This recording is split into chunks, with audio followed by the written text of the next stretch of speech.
right. I'm gonna try my best to do this. It's totally out of my element here. I usually don't make videos, but I decided I wanted to make this one because, yeah, I'm often asked why I'm so political or how I became a communist or Marxist Leninist, all those things. And I realized it's really difficult to just easily answer. I should give some information first about my background because I think more than anything, I guess what's like radicalized me is just my life experiences. So yeah, give you a little information about my family. So my mom actually she grew up on a hippie commune, which I know is weird already. And she grew up to a pretty abusive, disturbed family. She told me that she often had to take care of like all the kids and the little babies on the commune because the parents were like off doing drugs and tripping balls in the forest. So, which is weird. She also told me that the commune had been sprayed often with Agent Orange by the government. So just a wonderful upbringing she had. And my father's side is something that's a little bit more complicated to explain, but it's really important to me because it's really became the big thing that's like impacted, I think, who I am and how I think and what I fight for. So my dad was actually adopted. He was unfortunately adopted by not really great people, and they chose to hide a lot about his adoption to him. I will never understand why, but he ended up growing up not really ever knowing who he truly was, or even his true family or his true country, even. So later on in life, when technology finally improved, a lot of things came out and a lot of information came out about my family that I didn't know about before. And I was able to actually figure out not only my DNA, the origins of it, but also the name of the agency that my dad was adopted from. And from there, I was able to tie kind of a lot of loose knots that have always been sort of a mystery in my family. So I found out that my dad was illegally adopted, actually, from South Korea during the dictatorship of at the time that was backed by Western imperialism. And, this adoption really kind of tore him apart. He never really felt comfortable in his skin, and he never really got a chance to learn about who he really was. For me growing up, I never felt like super Asian. I never really felt that too much, but I was often bullied because people didn't really know what I was. It was, I was mixed race, but what am I? And I was also had a pretty rough, just a very dysfunctional family to begin with given that atmosphere. So my life was a little rough. We were always struggling with money, and so uh, my mom would move us around from place to place a lot. She would test her luck in a new town or a new city or a new state, in a new company.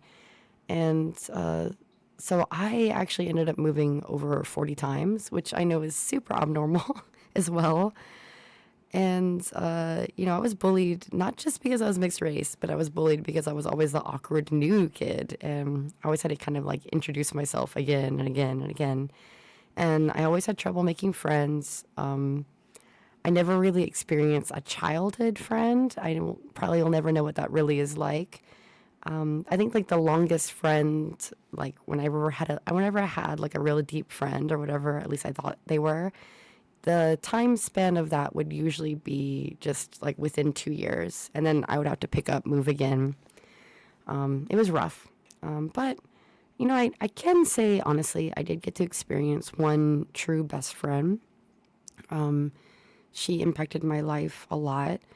I maybe someday, if I'm a little stronger, I will maybe make a video about her and talk about her, but I'm not there yet. She's no longer in this world, but yeah, I'm immensely grateful to her because I wouldn't really be here, I don't think, today without her help. So yeah, basically, I never really had much of a easy moment either in America or here in Japan, where I am now. And I've been living in Japan for the last 17 years, so long time here. And yeah, so basically, my life was always kind of always sort of a difficult one, just based on the circumstances that were presented to me. And, when I lived in the States, I was often bullied, like I mentioned. And I would like to say that it got a lot easier when I moved to Japan. But actually, for me personally, and I know that this is a total personal thing, I know America is insanely crazy racist. And I totally know that. I totally accept that as well. But this is just my own personal experiences here.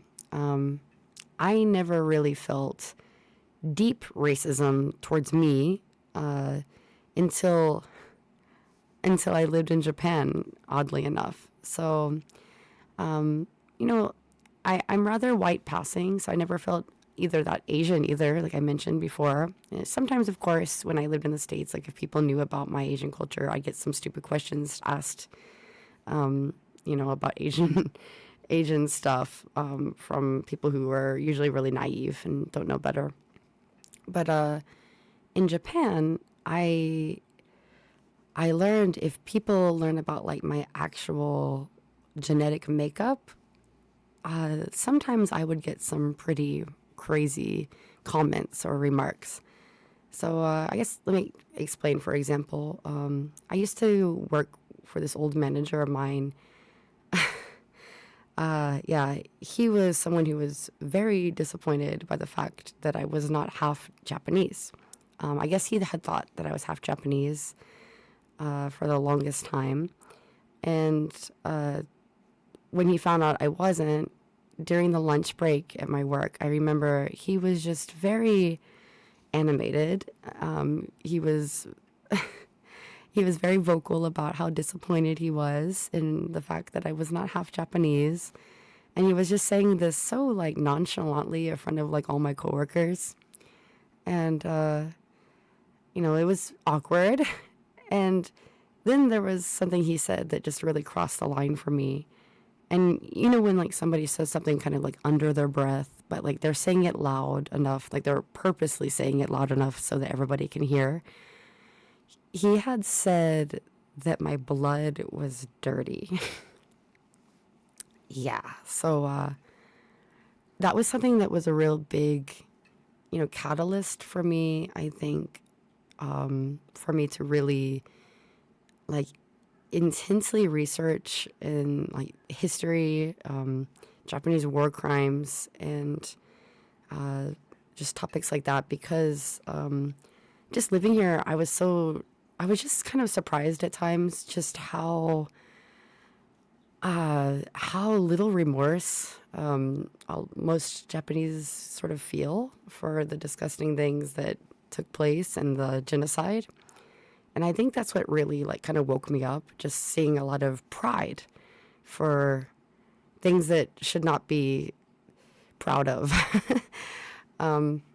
So yeah, I just want to say as a side note, I get a lot of like comments and stuff about like, oh, it's so cool that you live in Japan. And yeah, I do get that I'm very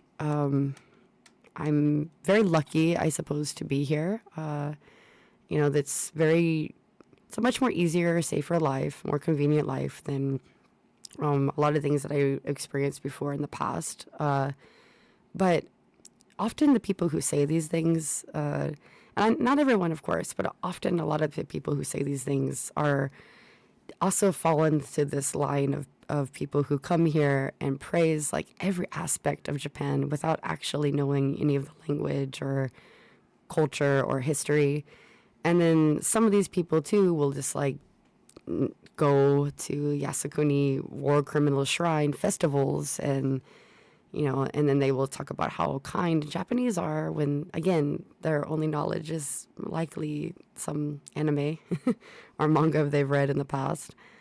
I really suggest, if you fall in that category, just research more about the history here and really understand more about the customs. I think that you should have a different opinion of it. But yeah, I'll just leave it there. I could talk about that subject for hours, but we'll just leave it there. So yeah, as I kind of like began that whole intense deep dive research into like Japanese rapes and human experiments, racial cleansing, I also just sort of naturally started to more intensely learn about the timeline of the Korean War, since it hits so close to home for me. And I think like once I started understanding just how corrupt and how messed up that war was, and all the terrible things that America did, really, really, honestly, changed me as a person. And I began to view the DPRK in a totally different light. And, I know that's like super controversial to say, but I also, well, as I learned the real history of Kim Il-sung, I started to see him as a hero. I feel like it's somewhat impossible for one not to consider what he has done for Korea and the Korean people and what he tried to do. I know that a lot of people are going to think this narrative is totally insane and crazily uninformed, but yeah, I would like to suggest then some educational resources that I'll put in the description below. But yeah, I think that was something that really, really opened my eyes, and something that I now really want to educate myself even more on, and try my best to educate others on. That's something that I really decided to take more seriously into heart as I became more receptive to different narratives or different timelines I never was exposed to. So yeah, I guess. So what I've been doing with my life now, and what I've decided basically to dedicate my life, the little bit of the time that I have in this universe, a little heavy, but if you look at the grand scheme of things, we're only here for just a glimpse of time. Like the human species, we're not here for very long. So I feel like it's such a waste of time to really get too involved or care so much about like some really jackass celebrity or some stupid product that you must buy so you can fit in with others. It's something that I really can't fully understand, and I would like to use this this little time that we all get granted here just preciously. And my dream is to maybe organize more people, learn more about Korean culture, history, language as well. I'm doing the best I can with that. Because this is something my father will never get the chance to do. This situation with my dad has really impacted my life and my thinking, because as I got a little bit older and I started to realize the implications of this more, I really felt a deep sorrow for the fact that my dad will never get the chance to actually learn anything about his real roots, heritage, his life. And, it kind of also baffles me to think that he probably he never even got to eat, Korean food. My dad ended up, uh, because he never really felt comfortable in his skin, he ended up getting really addicted to drugs, and he ultimately died because his body became too weak to fight off illness. Um, and yeah, I I feel like it's almost an obligation for me, like, to really try to educate myself and others, just about this, because it's actually not, sadly, it's not a rare case. A lot of people apparently have been illegally adopted from Korea. So, yeah, it's a little bit about my background. I just want to mention, if you think I'm your enemy, and just understand that you're fighting somebody who just wants like equality, peace, justice. That's like my main three things. If you want to fight me, that's fine, but come with me, like, with facts if you're wanting to fight, which I know usually will not ever happen because you don't have any. But I don't want to waste my time here. And I'm really hoping that I can find like-minded people who also don't want to waste their time either, and would like to also maybe organize with me. That's something that I would love. I would love to find people who would love to do that with me. So, yeah, that just gives a little bit of information about me and how I became this way. My entire being is political. So that's why I'm so political. All right. Yeah. Peace, homies.